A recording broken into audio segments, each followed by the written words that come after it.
L'excuse est une monnaie d'échange social. On nous apprend depuis l'enfance à l'utiliser pour maintenir la paix, pour huiler les rouages des interactions humaines.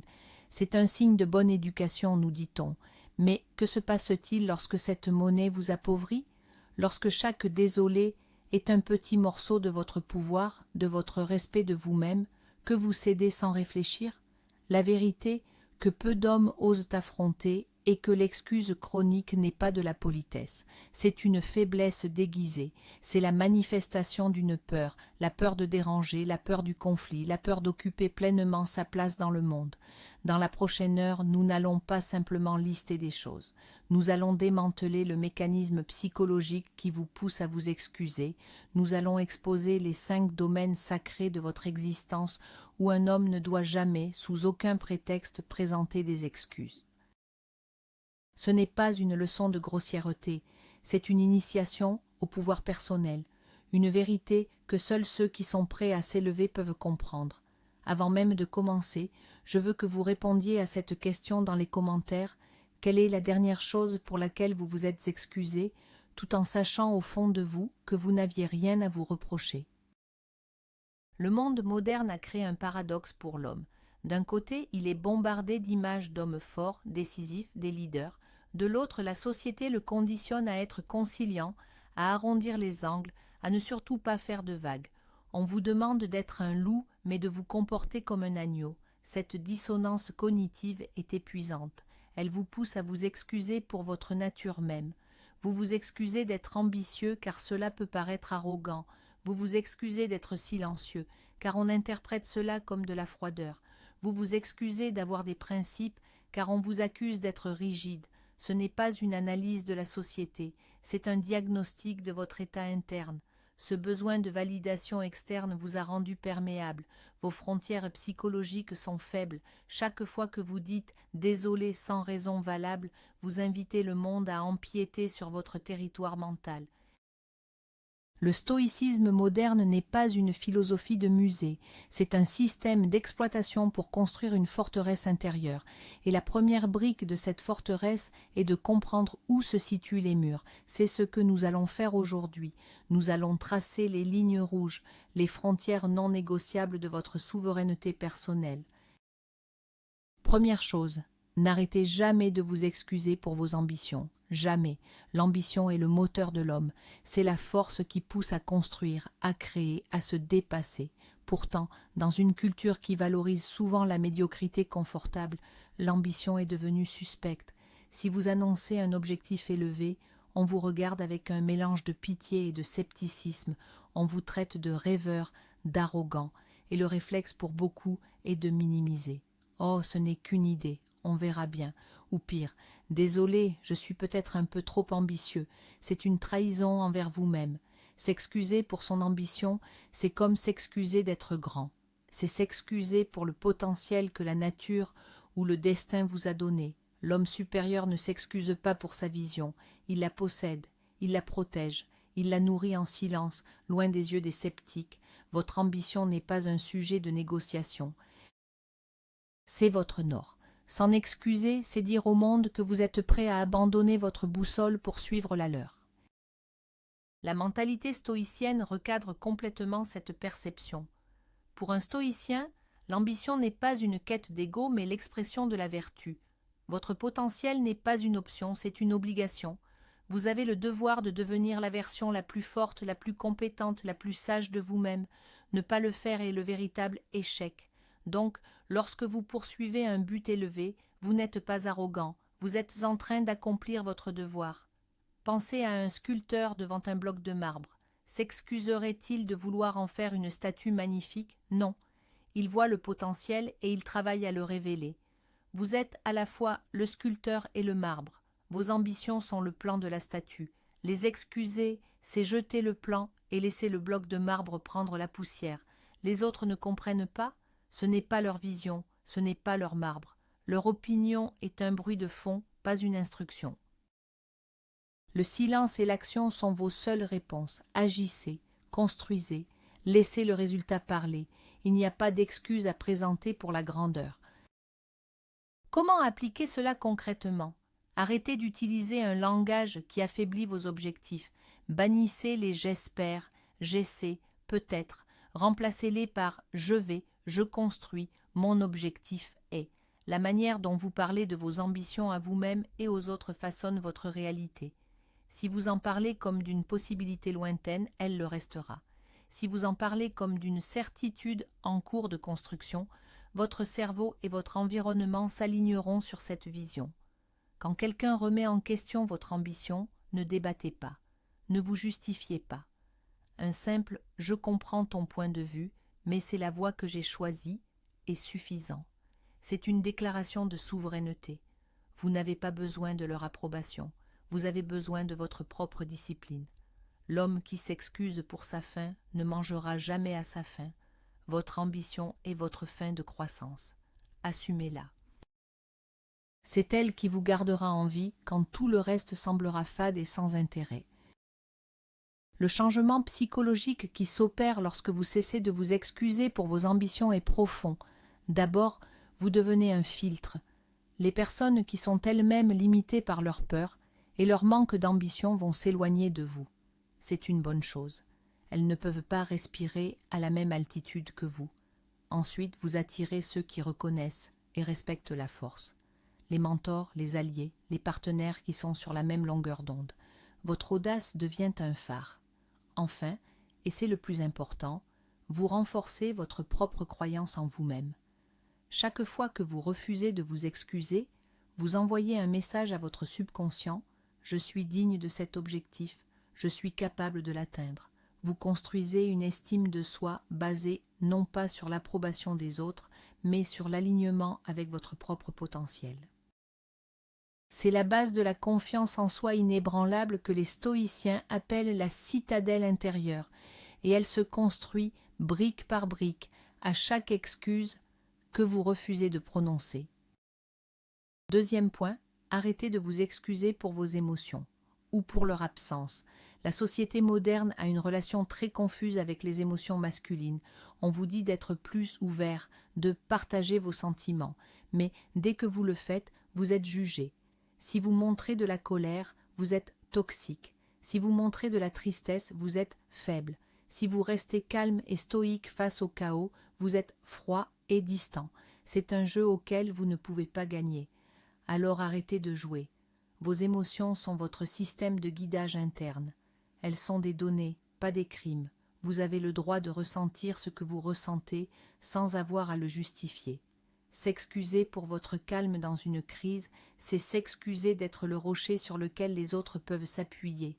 S'excuser pour votre colère face à une injustice, c'est s'excuser d'avoir une boussole morale. S'excuser pour votre besoin de traiter une information en silence avant de réagir, c'est s'excuser d'être réfléchi. Votre état interne est votre territoire souverain. Personne n'a le droit d'y planter son drapeau. Le principe stoïcien fondamental est le suivant. Vous ne contrôlez pas les événements extérieurs, mais vous contrôlez toujours votre réaction à ces événements. Votre royaume, c'est votre esprit. Vos émotions ne sont pas des envahisseurs, mais des messagers. Le stoïcisme ne prône pas la suppression des émotions, c'est un mythe. Il prône leur analyse et leur maîtrise. La peur vous informe d'un danger potentiel. La colère vous informe qu'une de vos valeurs a été violée. La joie vous informe que vous êtes aligné avec vos principes. L'homme fort ne s'excuse pas pour le message. Il écoute le messager, analyse l'information, puis décide de l'action à entreprendre. « Désolé d'avoir été en colère » est une phrase faible. Cette situation a violé un de mes principes et ma réaction était une conséquence de cela, est une déclaration de puissance et de clarté. Vous ne vous excusez pas pour l'émotion, vous expliquez, si nécessaire, le principe qui l'a déclenché. C'est une différence fondamentale entre la soumission et l'affirmation. Pensez à un capitaine de navire dans une tempête. L'équipage panique, les vagues sont énormes, le vent hurle. Le capitaine reste au gouvernail, le visage calme, concentré. Personne ne s'attend à ce qu'il s'excuse pour son manque de panique. Au contraire, son calme est ce qui sauve le navire. C'est sa fonction, c'est sa force. Dans les crises de votre vie, qu'elles soient professionnelles ou personnelles, votre capacité à rester maître de vos émotions est votre plus grand atout. C'est votre gouvernail. Vous excuser pour cela, c'est dire « Désolé, je préférerais que nous soyons tous en train de paniquer ensemble. C'est absurde. Votre calme n'est pas un manque d'empathie. C'est un acte de leadership. C'est un cadeau que vous faites à ceux qui vous entourent, en leur offrant un point de stabilité dans le chaos. Ne vous excusez jamais d'être l'encre quand tout le monde est à la dérive. C'est précisément pour cela que vous êtes là. C'est votre rôle, assumez-le. La mise en pratique de ce principe passe par l'établissement de frontières émotionnelles claires. Si quelqu'un vous accuse d'être froid ou sans émotion, ne tombez pas dans le piège de la justification.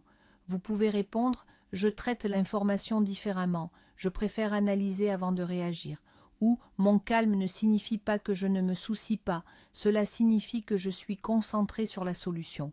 Ces phrases ne sont pas des excuses, ce sont des clarifications.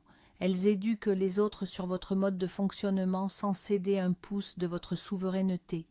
Vous n'avez pas à imiter la réaction émotionnelle des autres pour valider leurs sentiments. Vous pouvez reconnaître leur émotion. Je vois que tu es contrarié, sans avoir à la refléter.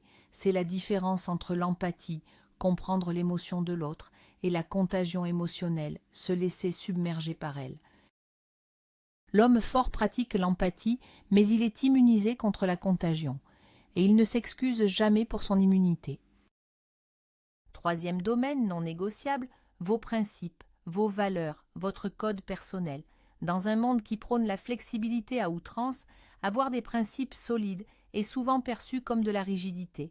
On vous demandera de faire des compromis, d'être plus ouvert d'esprit, ce qui est souvent un euphémisme pour « abandonne tes valeurs pour mon confort ». S'excuser pour ces principes est peut-être la forme la plus insidieuse d'autosabotage. C'est l'équivalent de s'excuser d'avoir une colonne vertébrale. Vos principes sont ce qui vous définit en l'absence de toute pression extérieure. C'est qui vous êtes quand personne ne regarde.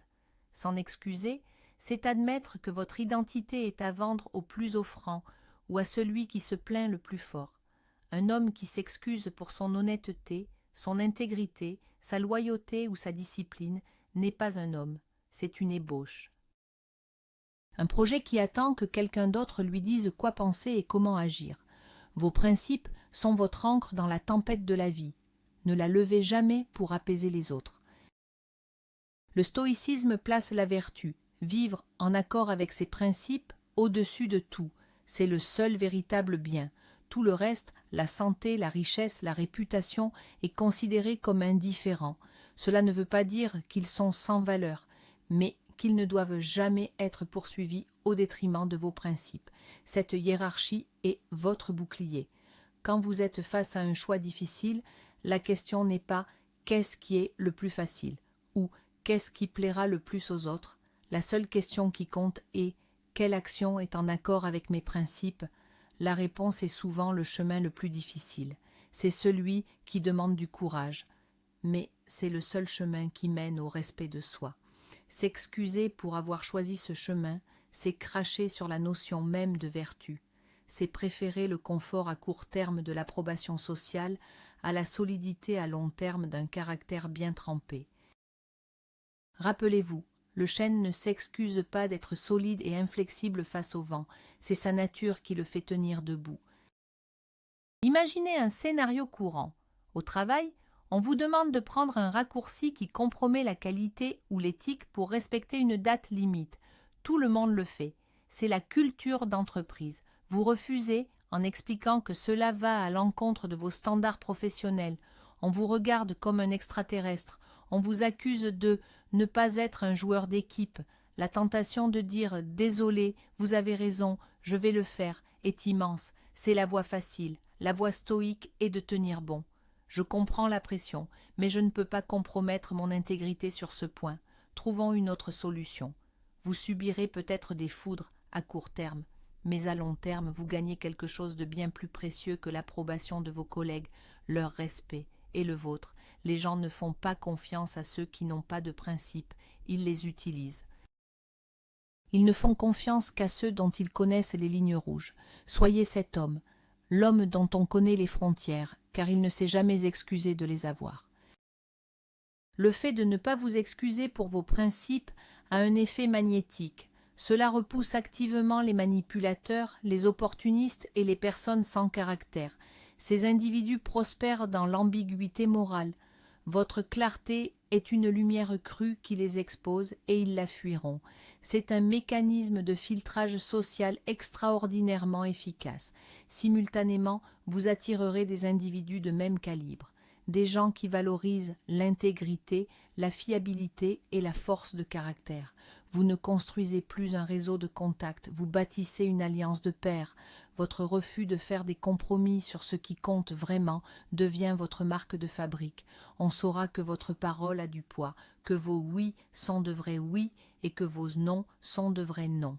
Dans un monde de sable mouvant, vous devenez un rocher, et les gens, qu'ils l'admettent ou non, sont désespérément à la recherche de rochers auxquels se raccrocher. Ne vous excusez jamais d'être ce rocher.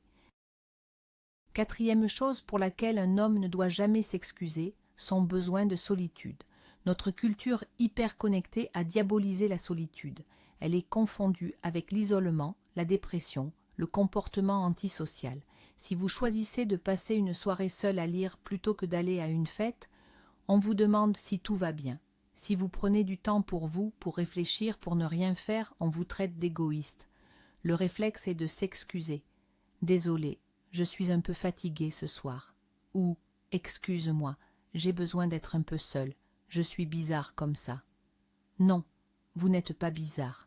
Vous êtes en train de recharger vos batteries. Vous entretenez votre monde intérieur. La solitude n'est pas un vide à combler, c'est un espace à cultiver, c'est l'atelier de l'esprit, c'est là que les idées naissent, que les émotions sont traitées, que la stratégie de vie est affinée.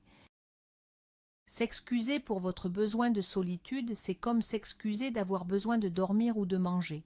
C'est une nécessité biologique et psychologique pour un esprit sain. Pour le stoïcien, la solitude est un sanctuaire. C'est le moment où l'on se retire dans sa citadelle intérieure pour l'inspecter, la renforcer et s'assurer qu'elle est prête à affronter le monde extérieur. Marc Aurèle, l'empereur le plus puissant du monde, écrivait ses « pensées pour moi-même » dans la solitude de sa tente de campagne. Il ne considérait pas ce temps comme perdu, mais comme l'investissement le plus crucial pour gouverner avec sagesse et justice. La solitude n'est pas une fuite du monde, c'est une préparation pour mieux y faire face. C'est dans le silence que vous pouvez distinguer votre propre voix du bruit incessant des opinions des autres. C'est là que vous pouvez vous poser les vraies questions. Est-ce que je vis en accord avec mes principes? Mes actions sont-elles sages? Ou est-ce que je gaspille mon énergie? S'excuser pour ce temps, c'est dire que l'opinion des autres est plus importante que votre propre alignement intérieur. C'est un très mauvais calcul. Changez votre langage et votre perception. Ne dites pas « j'ai besoin d'être seul ». Dites « j'ai prévu un temps pour me recentrer ». Ne dites pas « désolé, je ne peux pas sortir ». Dites « je consacre cette soirée à un projet personnel » ou « je prends ce temps pour recharger mon énergie ». Ces formulations ne sont pas des excuses, ce sont des déclarations de fait. Elles communiquent que votre temps seul est une activité planifiée et importante et non un symptôme de malaise. Vous n'avez pas besoin de donner de détails. Ce n'est pas personnel, c'est nécessaire pour mon équilibre, est une phrase qui met fin à toute discussion. Ceux qui se soucient réellement de vous comprendront et respecteront ce besoin. Ceux qui s'en offusquent ne s'intéressent pas à votre bien-être, mais à ce que vous pouvez leur fournir. Votre besoin de solitude est, encore une fois, un excellent filtre pour distinguer les vrais alliés des simples consommateurs de votre temps et de votre énergie. Protéger votre solitude, c'est protéger votre source d'énergie. Un homme qui est constamment entouré, constamment sollicité, constamment distrait, ne peut pas penser en profondeur. Il devient réactif au lieu d'être proactif. Il exécute les plans des autres au lieu de concevoir le sien. En revendiquant votre droit à la solitude sans vous excuser, vous affirmez que vous êtes le PDG de votre propre vie. Vous avez des réunions stratégiques avec vous-même et elles ne sont pas négociables. Cette pratique régulière de la solitude volontaire vous rendra plus présent et plus efficace lorsque vous serez avec les autres. Vous ne viendrez pas à eux pour combler un vide, mais pour partager une plénitude. Vous serez une source d'énergie, pas un drain. Ne vous excusez jamais de prendre le temps de remplir votre propre puits. Personne ne peut boire d'un puits vide. Cinquième et dernière chose, arrêtez de vous excuser pour vos erreurs passées une fois que vous les avez reconnues et que vous en avez tiré les leçons. C'est un point crucial. Notre culture a une obsession pour la culpabilité perpétuelle. Les gens peuvent déterrer une erreur que vous avez commise il y a 10 ans et exiger que vous vous excusiez encore et encore. C'est une forme de contrôle. Maintenir quelqu'un dans un état d'excuse permanente, c'est le maintenir dans une position de faiblesse. L'approche stoïcienne est radicalement différente. Une erreur a été commise? Oui. A-t-elle causé du tort? Si oui, l'excuse est appropriée. Une fois, sincère, directe, assumant l'entière responsabilité. Ensuite, et c'est la partie la plus importante, vient la réparation si elle est possible et l'apprentissage. La leçon doit être intégrée dans votre caractère, votre comportement doit changer. Une fois ce processus terminé, l'affaire est close. S'excuser à plusieurs reprises pour la même erreur passée n'est pas de l'humilité, c'est de l'autoflagellation, c'est permettre au passé de vous tenir en otage. Pour la philosophie stoïcienne, le passé est hors de votre contrôle. C'est un indifférent. Vous ne pouvez pas le changer. Le seul usage rationnel du passé est d'en extraire des leçons pour guider vos actions présentes. S'attarder sur la culpabilité, rejouer l'erreur en boucle, s'excuser sans cesse, tout cela est un gaspillage de la seule ressource que vous possédez, le moment présent. C'est irrationnel. L'homme sage apprend de son passé, il ne vit pas dedans. Quand quelqu'un vous rappelle une ancienne erreur, n'entrez pas dans le jeu de l'excuse. Vous pouvez dire « Oui, j'ai commis cette erreur, j'en ai tiré la leçon et je suis une personne différente aujourd'hui grâce à cela. » C'est une déclaration de croissance, pas une confession de culpabilité. Vous transformez une attaque potentielle en une preuve de votre évolution. Vous refusez de porter le fardeau qu'on essaie de vous imposer. Vous avez payé votre dette par votre changement. Nul ne peut vous demander de la payer à nouveau. Pensez à une cicatrice. C'est la preuve d'une blessure passée. Est-ce que vous vous excusez tous les jours d'avoir une cicatrice? Non, elle est là. Elle fait partie de votre histoire. Elle vous rappelle peut-être de ne pas refaire la même erreur qui a causé la blessure. Vos erreurs passées sont des cicatrices sur votre psyché. Elles ne sont pas belles, mais elles témoignent que vous avez vécu, que vous vous êtes battu, que vous avez appris et que vous avez guéri. S'en excuser, c'est avoir honte d'avoir guéri. C'est avoir honte de la sagesse acquise au prix de la douleur. Assumez vos cicatrices. Elles font de vous qui vous êtes. Elles sont la preuve que vous êtes plus fort à l'endroit où vous avez été brisé. Un homme qui cache ses cicatrices a peur de son histoire. Un homme supérieur les porte comme des médailles discrètes de ses batailles intérieures. Elles ne sont pas un sujet d'excuse, mais une source silencieuse de force. La libération finale vient lorsque vous vous pardonnez à vous-même. C'est souvent le pardon le plus difficile à accorder, mais il est essentiel.